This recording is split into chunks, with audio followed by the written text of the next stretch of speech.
Good morning, everyone. This is WRUULP, Savannah, Georgia, 107.5 FM, WRUU.org. We are Savannah Soundings, community radio with global soul. I am Wayne, and I am your host for Savannah Lexicon. Glad you are tuned in. If you are tuned in for the first time, I surely appreciate that. And I just want to tell you that Savannah Lexicon is a show dedicated to inform the listener about important social, political, and cultural issues that shape Savannah, as well as about opportunities to experience things in and around this beautiful city that might bring an added measure of grace and joy to your life. My guests usually are folks from the local government, people from social service organizations, cultural organizations, really all kinds of folks who can be informative and enlightening about all sorts of issues that we deal with here in Savannah, good and bad. And sometimes, every once in a while, I have a show just for fun. Today is not such a show, but it hopefully will be one that you will find engaging and important and informative. Before I get to my guest, who is Linda Wilder Bryan, a well-known anti-violence activist, if you want to put it that way. And she has an organization, LB4 and After, named in reference to her. Well, we'll tell you about that in just a minute. But she's here with us, and we'll be discussing some things with her in just a minute. But first off, let me take care of a little business, including the world-famous general disclaimer. The viewpoints expressed in the following program are not necessarily those of WRUU, its license holder, or its staff. Got that? Okay. Good. Then we can plunge forward. So thank you so much for coming in today, Linda. I do appreciate it, and particularly at kind of short notice. Your life changed forever, August 7th, 2015. And tell us why that is for those listeners who may not know. On August the 7th, 2015, I lost something that was dear and precious to me. My youngest and only son. I have 3 children. Lawrence was the youngest. Wow. He was shot, killed in a house where they were gambling. And so I understand that people say that people put themselves at risk when they are in places that are basically illegal. Yeah. And so the problem that I have with that is people gamble all the time, and I make no excuse for my son's actions. It is illegal. But for anybody to decide that they can just kill somebody and walk away, it just boggles my mind. And so it's not about the gambling, because it is wrong. We understand that. Yeah, but a community that says people are deserving of death lacks real humanity. Oh, certainly. Certainly. And so since that day, I said, not this child, not my son, because what the media will do is kill people who get killed twice. The first bullets, I just get full. That was enough right there, right? But for the media to say mean and hateful things and people to come after the fact, not only is it disparaging, it's just horrible, you know? And so what I've tried to do, and once you become public, you open yourself to everything. So I welcome that because I wanted to be a voice. And so the morning after my son died, me and about 40 of my family members, we went to City Hall and we stood on the steps. I have 18 years of law enforcement and never imagined that I would be on this side. Right. On this side. Right. So it was really a rude awakening to me because as a parent, when people say it's the mother's fault, it's the mother's fault. And just let me just qualify that. As a parent, I did everything. I went to PTAs. I took my children to school. And anybody who knows me, extracurricular activities, I knew my children, their friends, you know. So we can't always use that as an excuse. Lawrence was a 23-year-old boy man that was feeling his way through life. Sure. You know, As and so we all somebody are. took his dreams, you know. Yep. There are an innumerable amount of people whose life changed, and he was on the verge of change. He understood what I accepted and what I would not accept. And so moving forward, I have done everything possible to bring awareness, you know, to let the community know that the responsibility is a big wheel in this community, and each of us play a part in that wheel. Yeah. The parents, the church, the community itself, Yep. and government. And so we cannot blame one without engaging the other. Of course. And so my thing is to bring diversity and have real communications. And we can't move forward because people are just mad at everybody for everything, and we're not listening. We have a public school system that is below par. We all know that. Yeah. And so my thing is to start off with children. It's easier to mold children than it is to repair people who are never going to have any kind of redeeming social value. We get that. You know, all through time, we understand that. So what do? We talk about solutions. Yeah. Well, okay, boy, yeah, there's a lot there. Yes. A lot in what you were just saying. And let me just, and we'll talk about various issues and things here.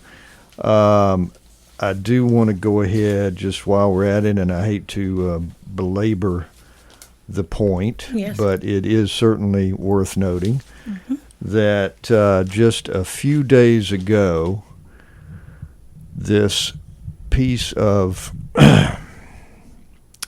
crap who took your son's life was he's serving a federal prison sentence for illegal firearms possession. He was indicted for murder for that slaying.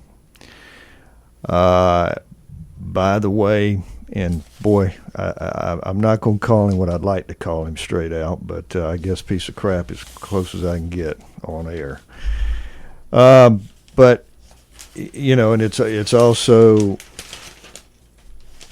worth noting that his criminal history included felony convictions for theft by receiving stolen property, fleeing and attempting to elude police, obstruction of law enforcement officer by force, receipt or possession of a firearm by a convicted felon, and purchase, possession, or manufacture, sale of marijuana.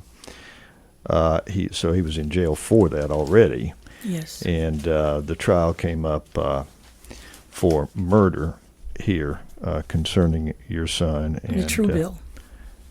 I'm sorry? A true bill. It was an indictment. He had already gotten charged. Right. And so they came back. The grand jury said they had enough evidence that he was the shooter of my son. Well, yes. So, and again, obviously you are free to answer or not answer anything you don't want to, but my question is simply, how does that make you feel to have that? Because, you know, all of this time until now, the trial comes up, and how did that make you feel? I tell you, I really just broke down because it's the beginning of justice from my family. Yeah. It won't bring Lawrence back, but I tell you, I've been in this community all of my life with the exception of going to school for a while. So you're a native. I'm a native of Savannah, worked law enforcement, was a sergeant at the Sheriff's Department, corrections, transitions. Right. And the one thing that screams is that I'm not the only one Oh, There's yeah. several. There's several, you know. Yeah. And not only are they killing young men, they're killing females and children now. Yeah. And so for 2 years, Wayne, I have been on Facebook calling people cowards, cold-blooded killers, and I've become sort of a pariah because they said, well, your son, he was involved in illegal activities too. Just one moment. What I Yeah. want to tell you that my son never hurt or harmed anybody. Yeah. What he did to himself. Well, and so we're comparing apples and oranges to a career absolutely. criminal. And so it's Absolutely. easy for people to sleep at night. Well, what's the difference between your son and this son? Oh my goodness. There are plenty differences. There are plenty people differences. actually say, I mean, you've Yes, really been getting this kind yes, of I have. feedback Yes, I and this have. kind of commentary also in the media? Well, not so much the media, the Okay. social media. The right? social. Oh, and okay. initially the media, because Good Lord. the media, that's what I said initially. You know, it's easier to say, well, he was involved in gambling. And so that's Right. why I said, okay, we're going to put everything on the table. And you can't use against me what I tell you. And so I came clean. I'm like, yes. And so he's dead. And so what do we do about that? Do we continue to let people die? Because scumbags, like you say, want to rob you, come up in the cloak of darkness with masks on and shoot rather than work. And so what kind of humanity, what does that say about a community? Yeah. What does that say a community? So getting back to him. And so now we have a monster son. That's what I call him, a monster son, because he's somebody's son. And I understand that. And while she may be in pain, she can see her son. When I visit my son, I have to go to Hillcrest Abbey. And so not only has he influenced somebody else, he's taken somebody's daughter along with him because he involved her in this crime. Yep. And so too many of our young women are pairing up with these, I mean, I don't have a word to explain it. And that's because the village has failed. And I tell people all the time, if the village elders do not teach our children, the village idiots will. Well, yeah. And so, that's absolutely true. Yeah. Because they're going to pick stuff up. Yeah, they're going to pick stuff you know, from somebody. From somebody. And if it's not the right somebody's, then it's going to be the village idiots. The village idiots. Yes. Well, that's not a bad way to put it. No, and it's the truth. It is the truth. It is the truth. So you're talking about there was a young lady, Tiffany LaShawn Chisholm, 26-year-old girlfriend, and why anybody would be put their lives associated with some piece of crap like this is beyond me in the first place. But at any rate, she was caught up in the whole thing, and she was tampering with evidence by concealing a firearm herself. So we want her to. Yeah, no, absolutely. Anybody involved with violence is just I lose, a sense of leniency with that. I can have some sense of leniency and I don't know, empathy or whatever for some sorts of crimes, but when it comes to violence, no, you have crossed the line. There is no level of decency when it comes to that. And let me just say myself, I mean, I'm horrified to hear that just because he was involved in gambling, that anybody would suggest that makes this sort of okay in any way whatsoever, or that somehow means that he deserved it or something. That's monstrous. Yes, it is. And completely just wrong.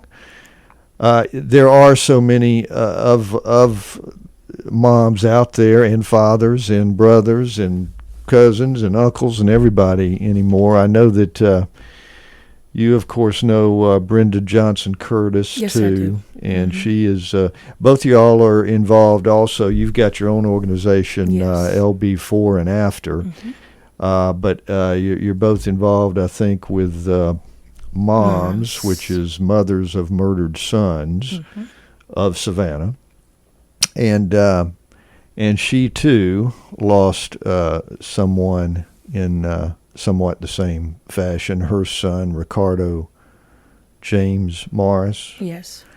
And he he was killed as well. I don't think arrest had been made. No, it's a cold in that case. case. Yeah. Yeah. So, just one more example, and good Lord, there are so many. I was this morning, and in recent weeks, I have been keeping newspaper, articles of just one crime after other. Now, some of them are arrests and trials, and so that's the good stuff. But it's just, it's just Every sickening to see it, just this barrage constantly, and it just never seems to get any better, or at least not significantly better. And it's a tough issue, and unfortunately, as you say, you have to go deeper and earlier. I mean, it's involved with poverty issues. It's involved with parenting. It's involved with the school system, which is, look, let's face it, horrible. Yes. Here in Chatham County, and again, never seems to get better. And all of this stuff. So it can be frustrating, I know, for you and me and everybody else. I mean, because you look at so many different factors, and what do you do? But to really get to the root causes and the root problems, but you do what you're doing, which is you just keep chipping away at it. You just keep speaking out. Mm-hmm. And you just keep getting involved in positive ways, however you can, whatever that may be. Tell us about some of the things that LB Fore and After. What kinds of things is the organization doing? What are you doing? Some of the things you guys are involved with and whatnot. Well, initially, I think Lawrence got killed in August of 2015, and they had an election that was coming up. And for 2 months, I campaigned and for a position, for a post at large. And in those 2 months, that's right, got 11,000 votes for an incumbent who got 13. That's a telling story. That's impressive, yes. That's a telling story, because I was everywhere. I knocked on doors because I wanted to be a voice, because I realized that mothers did not have a voice in this community. We had ministers who knew that our children were dying, right, and they endorsed people who were not being the servants that they said they would be. And so that was twofold, In the black community, the church is still strong in our community. Yeah. And so when we have ministers, and I became a pariah because I said, enough of this, we got to vote for people with a reference, not about color. And so when they get in their pulpits and they let people come into those pulpits and they say, we're doing a great job, and we look around and say, you're not doing a great job. Yeah. There's too much disparity in our community and enough. And so then we had a police department that did not even have a cold case. And so I was one of the driving force. We have a cold case now because I said, you cannot continue to say that you care about lives and you're not even trying to play like you care, and you don't have as much crime as there is, as many cold cases as there are. You don't have a cold case. And so when somebody gives you information, and it's hard enough trying to pull relevant information that can solve these cases, who do they give the information to? You don't have any infrastructure to say, I'm calling on this case. And so the little things that I've been able to do have been catalysts for change. We talk about change, and it's been fueled by loss. You get involved when you lose something. Sure. And all that I pushed Sin and Submit all day until we got CNN here. And they did a story, Southern Charms, Deadly Streets. And people were actually mad at me. I mean, people actually said, how could she air our dirty laundry nationwide? And so I became, the realization to me was, it wasn't so much that they didn't want to do something. It had to really do with tourism. That's the bottom line. And I say the gang color now is green. It's about money. Right, it's about money. So when they say they don't have the solutions, Wayne, we all know that's not true. The same thing that makes one community thriving, it will make another community. And so our tax dollars are not being used equitably. And all I say is people don't really want handouts. I mean, we need to get our labor force ready with training, and it needs to start. It needs to start early. Yeah. You know, a labor market that is not just conducive to putting people in the labor force for hotels and motels. Yeah. And so we have a lot of people who are underemployed. Now, I'm not making excuses for people, but I'm tired of people saying that you have people who are lazy when they're working 2 jobs. Mm-hmm. They're working 2 jobs. Mm-hmm. And so then we say it's the parents' fault, but you can't be 2 places at one time. Yeah. Right. Yeah. And so you have a mother who's a single parent, and that's usually how it is in the black community, sad to say. Yeah. Right. And so a mother makes a choice. And in the state of Georgia, a 14-year-old can stay home while the mother is working. So you have a 14-year-old who is not getting the supervision that she needs. Yeah. And so while the mother's doing these jobs, she becomes engrossed in negative stuff. So sometimes she becomes pregnant, and so the cycle begins. The cycle begins. And so I'm alarmed that people say, and I'm all over the place. I am. Even with my way of thinking, because I'm thinking like the people in our community think. We have to think like that, right? Do I want to be of it? No, but I'm in it up to my head. And the stories, when people say they know better, they don't even know that they don't know. Mm.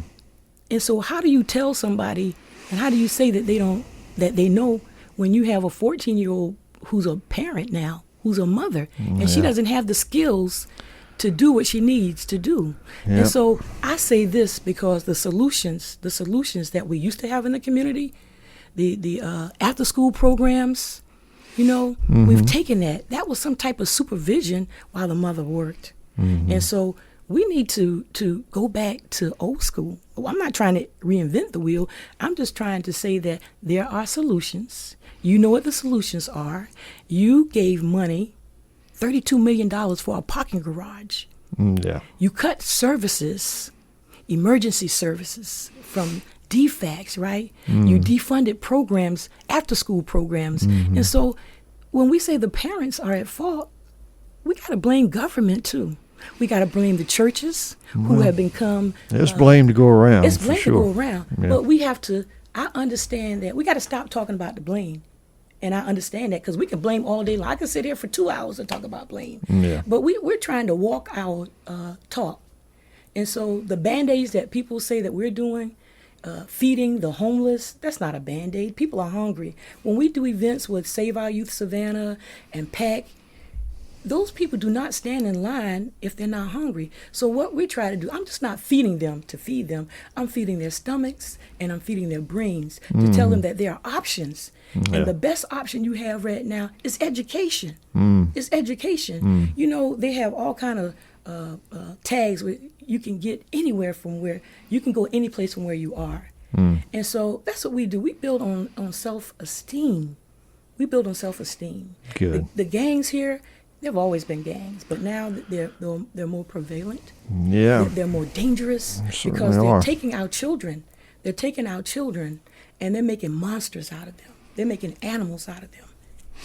And as you're talking about these things being done, it's through for the large part LB4 and Yes. after We have the several programs. the group. Let's talk about some of the positive stuff. I'm sorry. I want to talk about some of the positive things that we are doing. Yeah. Yeah, we have a Belts for Boys program, and you know, one of our tags is raise your pants, raise your chance. The first impression is a lasting impression. I am so tired of walking around and seeing people's butts.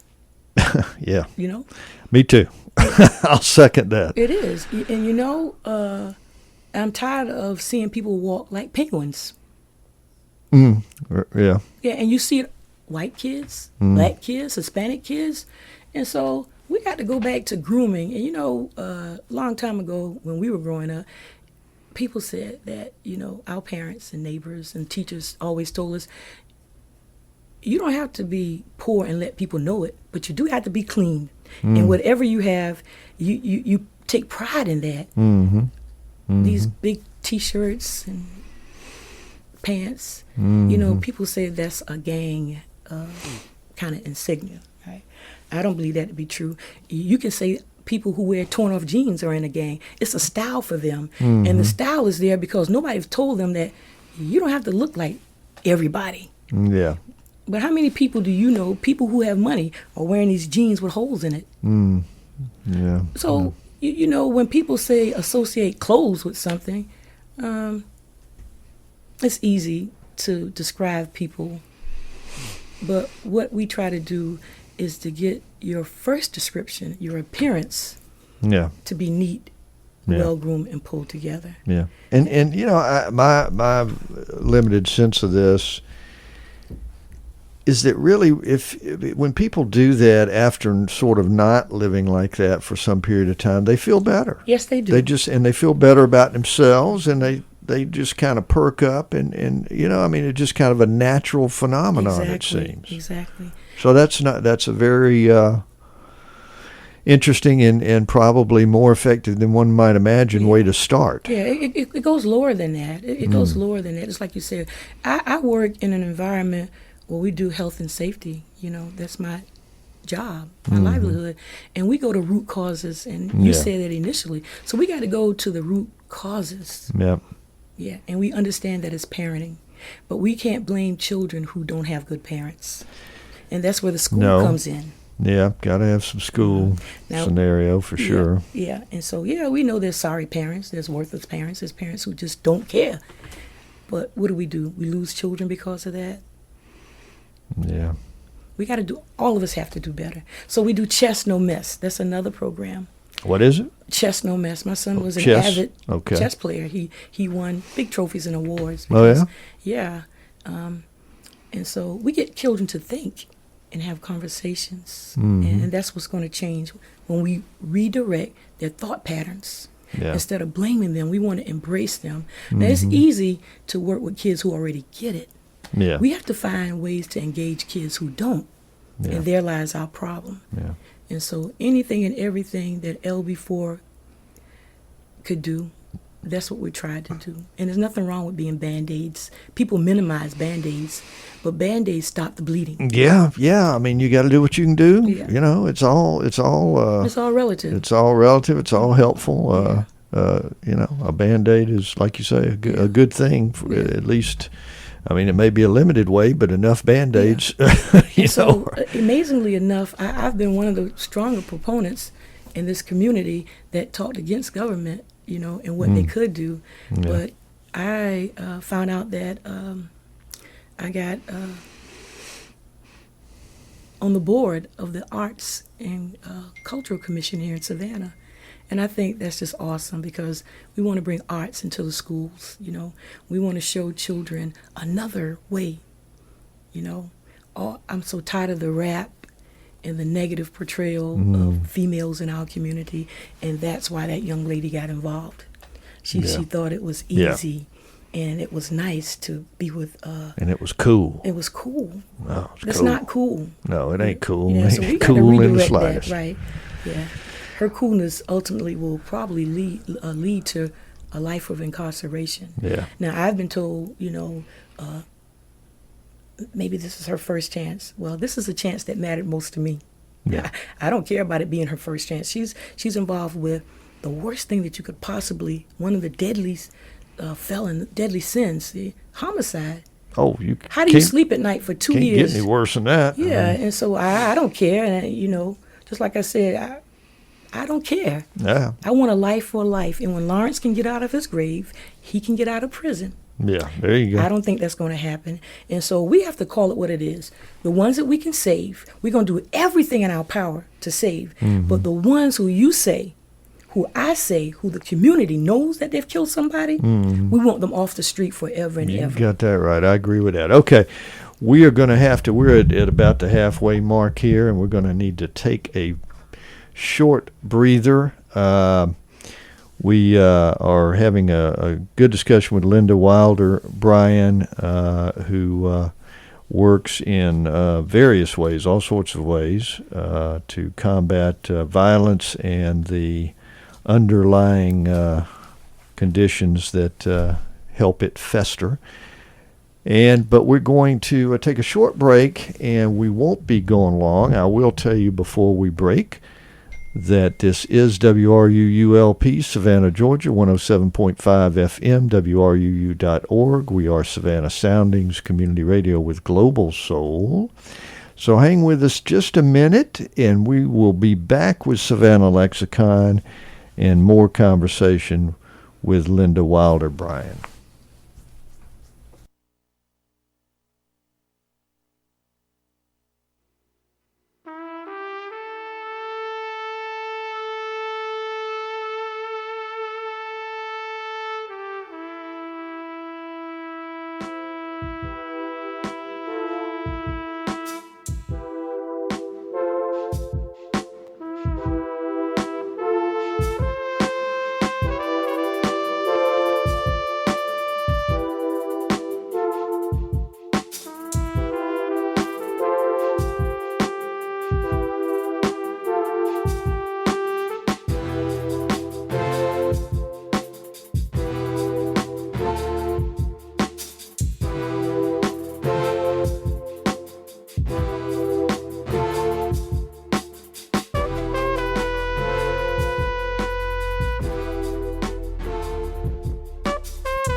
This portion of WRUU-LP Savannah Soundings programming is made possible by a grant from Sentient Bean, offering fair trade coffee, vegan and vegetarian food, and breakfast all day.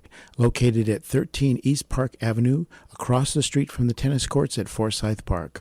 Our menu and special events listings can be found at sentientbean.com. And I'm back here with Savannah Lexicon. This is Wayne, and I want to tell you, I want to make you sure that you understand, WRUU Savannah Soundings Community Radio is having its second annual online auction. Yes, it's going as of yesterday. The auction will run from July 17th to July 30th, with proceeds going to Savannah Soundings Community Radio as an investment in the diversity of our community voice and music. And that's what WRUU is about.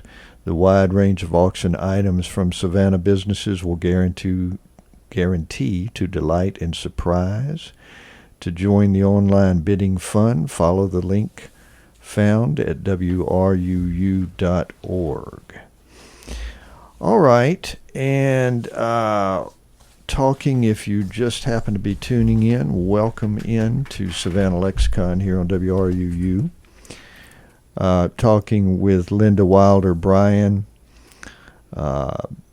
an activist and someone not afraid to speak out in the community about various issues that we need to address, and much of it revolving around violence and the underlying causes of that. Her organization, LB4 and After, is one organization that gets involved in various aspects of social need and the issue of violence. And I want to touch on this. You brought it up because it is a very important issue, and that is the prevalence of single parent homes within the black community. And it's one of those things that can be such a delicate issue to address, but we need to think about that and talk about it and address it, because that is part of the problem at a fundamental level. So what do you think about that? Well, first of all, I just want to say that there are also white single mothers, but right now I want to speak about black single mothers in our community. Yep. Because this is where the problem lies right now, and this is what I'm passionate about. I'm passionate about all mothers, and so the basic core of the family has been divided. Yep. And it's been divided for more than 50 or 40 years. We started out with Martin Luther King, where families were strong. Right. And so now we come back to the same thing, fighting for poverty, fighting for jobs, medical assistance, the same thing 60 years ago. So we talk about struggling mothers.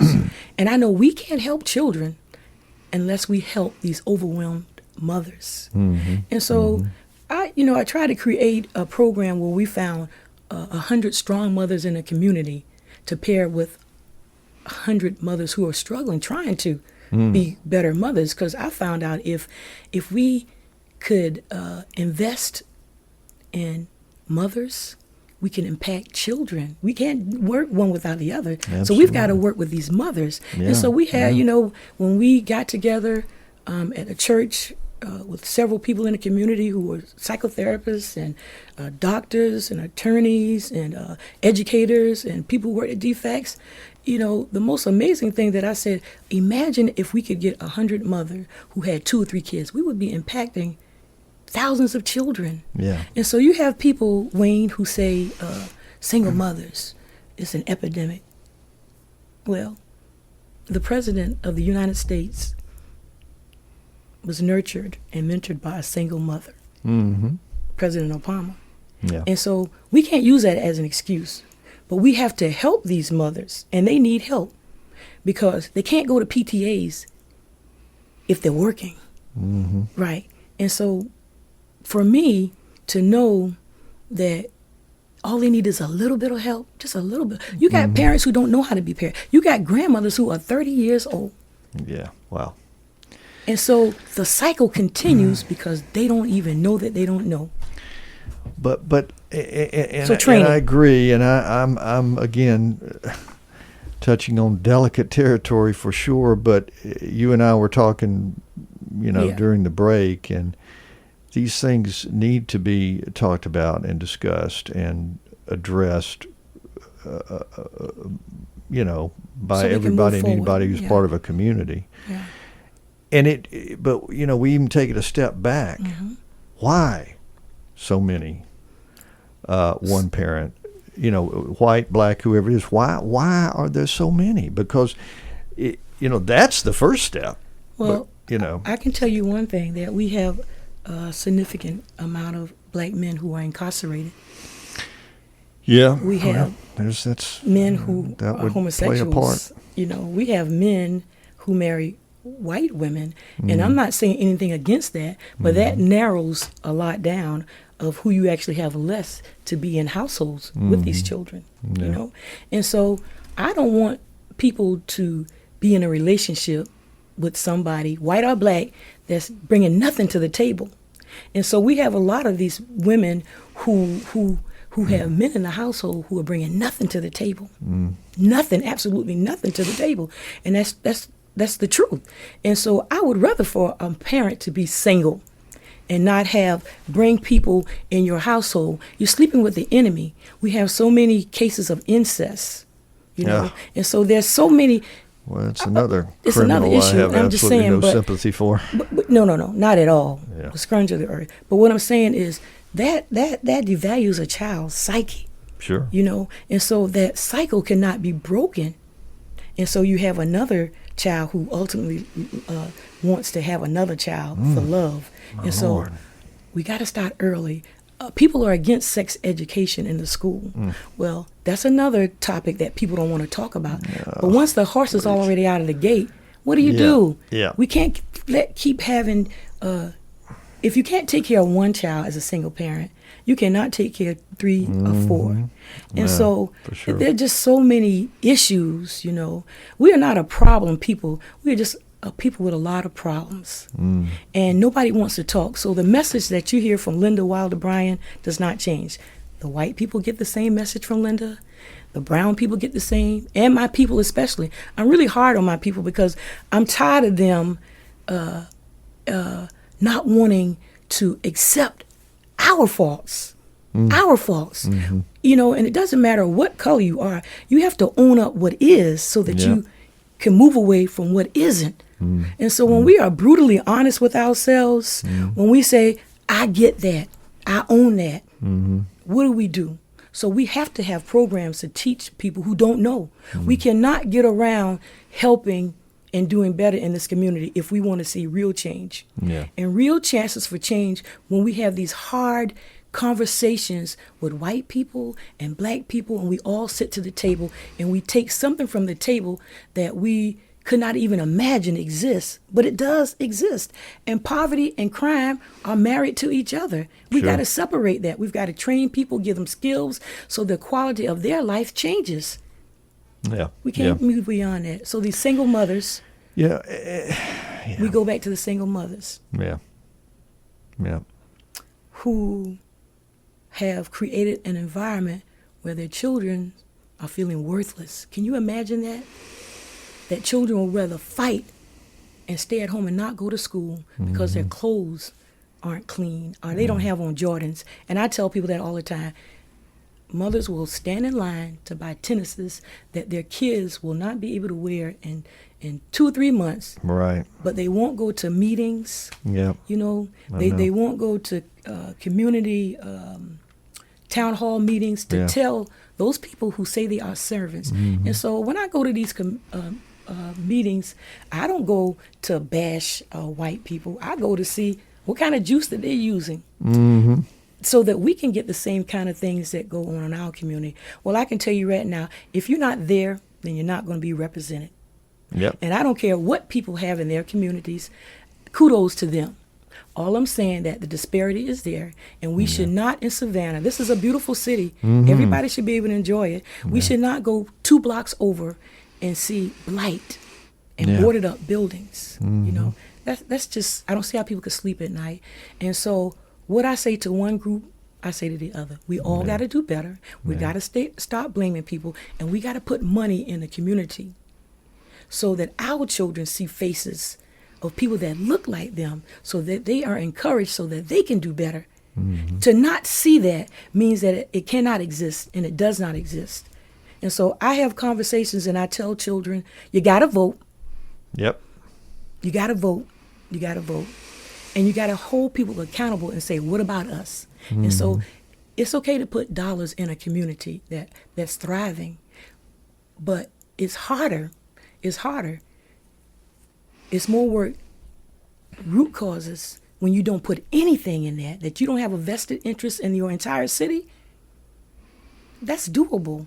And so we got to put people in places to say that's fair, it's equitable, it's transparent, and it's inclusion. And so when people are mad about me saying that, you know, you say we can't curse, but I really don't care. I don't give what it used to say. I don't care. You know, if you're uncomfortable. I've lost a son. You know, I should be mad. People have said that I was a mad, angry black woman. I had a reason and a right, and I'll take that as a badge of courage. But guess what I did? Yeah. A week after my son got killed, I went into the community and said, what can I do?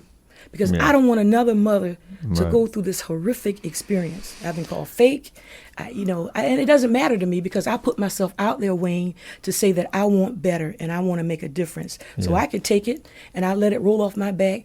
But when I want to, anybody who knows me, I go on Facebook and I go off 38 Hot because I want people to know that it's easy to blame people. Yeah. It's easy to say that's what a person deserves.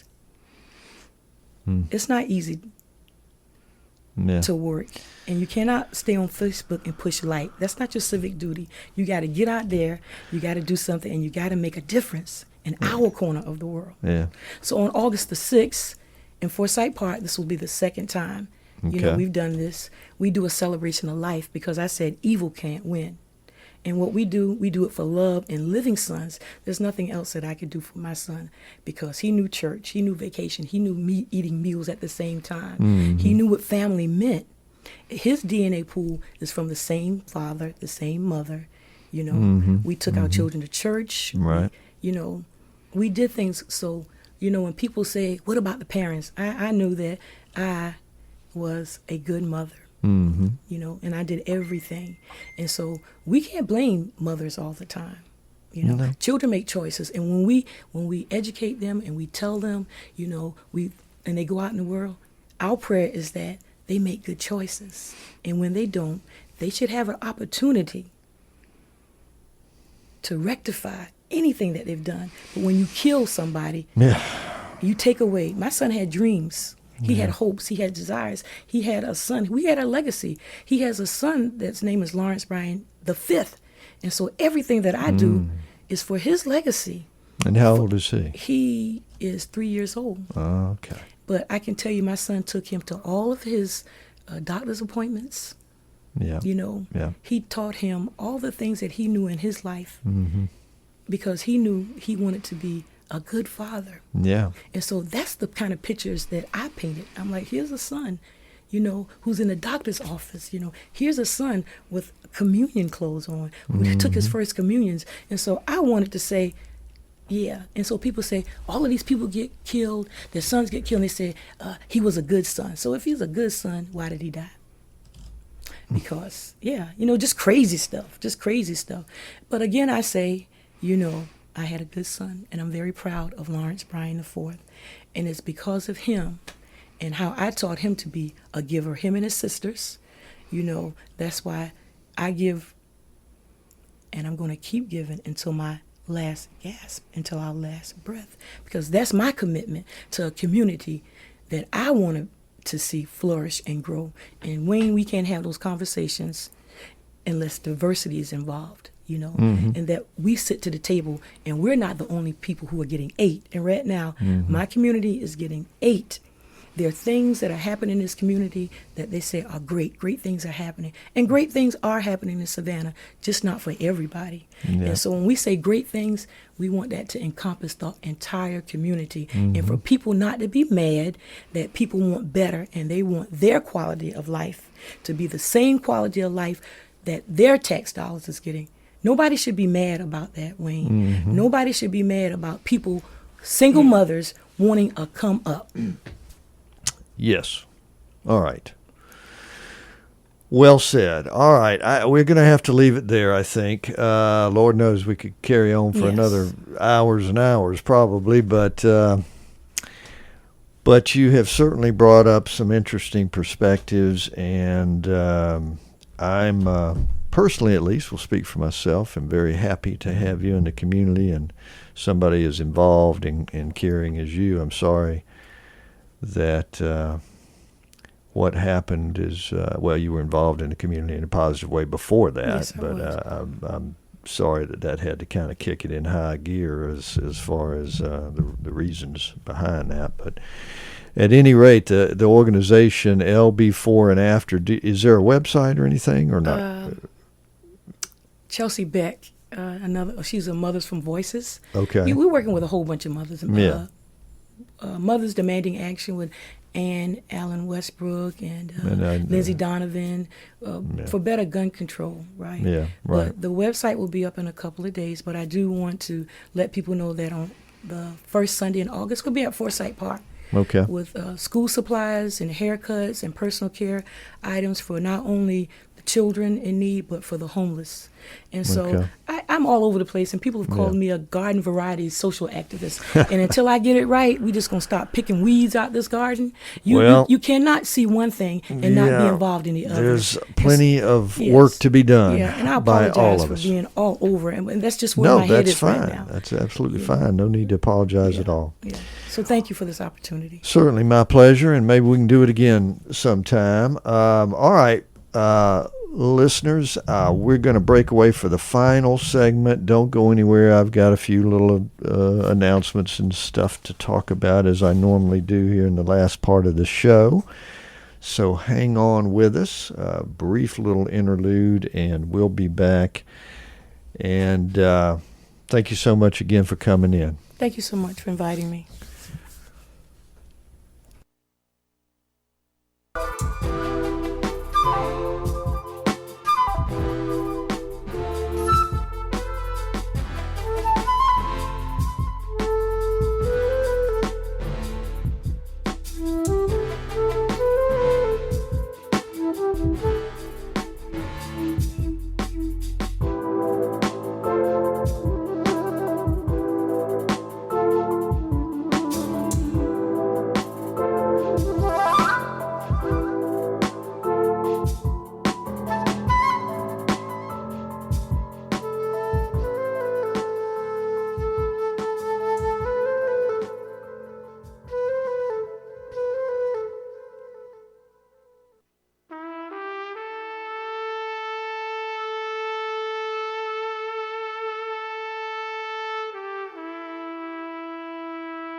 Okay, I'm back. It's Wayne. We've got just a little time before the top of the hour, which, by the way, is going to bring to us a very good show, Background Briefing with Ian Masters, who looks at national politics on the political level for the most part, and quite good show. And then following at 10 o'clock is Democracy Now! With Amy Goodman.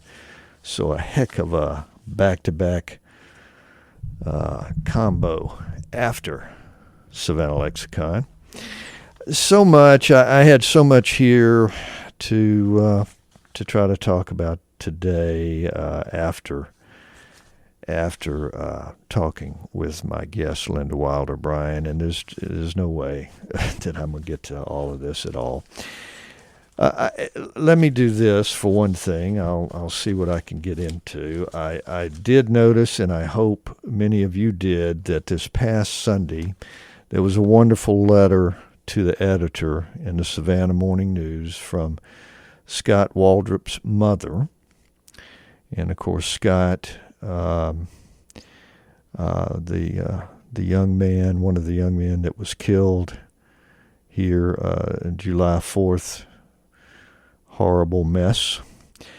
And I'm not going to read the whole thing to you. I'm sure it's online, and maybe you saw it in the paper. But I'm just going to read little bits of it. And she starts out with simply, "Thank you, Savannah." quoting now from this letter from Scott's mom, Terry Waldrop, out of Morrisville, North Carolina. There are no words to express the love and generosity shown to me, my family, and my extended family. The selfishness, compassion, and support continue to be overwhelming and humbling. It will never be forgotten. She says that it's my hope that on the other side of this tragedy, Savannah can begin to invest in each other as much as Scott invested himself in it. Regardless of race, gender, religion, sexual orientation, or social status, we are all human beings, and we need to remember to treat each other as such. I implore Savannah to take actionable measures to reduce gang violence and to promote social change through education and improved community involvement. She ends by saying Scott would be so proud to be the catalyst for positive change for his Savannah family. It's a shame we ever have to read a letter like that, actually, but that was quite a obviously heartfelt and thoughtful response. I want to mention also Crime Stoppers, 912-234-2020.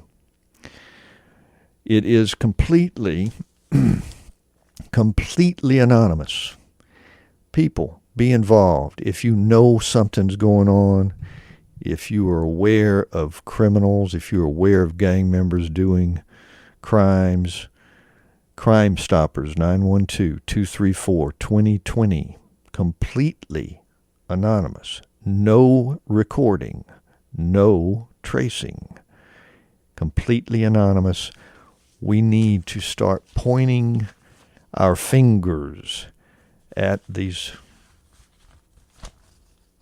pieces of crap punks out here who are robbing and killing people. It's sickening, and we got to do whatever we can to stop it. And of course, again, to get to the root causes, as we've been talking about here during this show with Linda Wilder Bryan, it's a multifaceted. We got to get to the roots of it. But whatever it is, we got to do what we can do. And as we work on the roots and the underlying cause, well, hey, we got to also work on the law enforcement cause and the community involvement cause on this thing, and work together to try and do what we can to the best of our ability. A few community activities going on and whatnot that I want to make you aware of. July 19th, tomorrow, free Microsoft Word class, the African American Health Information and Resource Center, 1910 Abercorn Street, free computer class. If you don't know computer these days, you're just lost. You got to know computer. Free Microsoft Word class, 912-447-6605. Also coming up, day after tomorrow, Savannah City Council meeting, 2 p.m., Council Chambers, second floor of City Hall. Number for information, 912, of course, 651-6410, 651-6410. Go and see what goes on. Go and see what activities, what the City Council is up to. Become involved. Also on the 21st, Walk for Change with Boys and Girls Clubs. And the Boys and Girls Clubs are a wonderful community asset. The Frank Callan Boys and Girls Club, 510 East Charlton Street, is going to have Walk for Change while it celebrates 100 years of service. That's remarkable. From 11 a.m. to 1 p.m., July 21st. And they hope to bring awareness to gun and gang violence in Savannah during this walk, as well as celebrating their own existence and the things that they've brought to the community here for 100 years. Okay, folks, I think I'm going to have to leave it at that. I hope you will join in with me on Thursday from 7 to 8 for Savannah Rising, Savannah Lexicon 8 to 9, and my guest next week is going to be Steve Willis, President Board of Directors, Center for Sustainable Coast. So tune in for that and hang tight as we go into background briefing. It's going to be a very good show. Always is, so I can't imagine why it would be any different today. And go out and make it a very good day.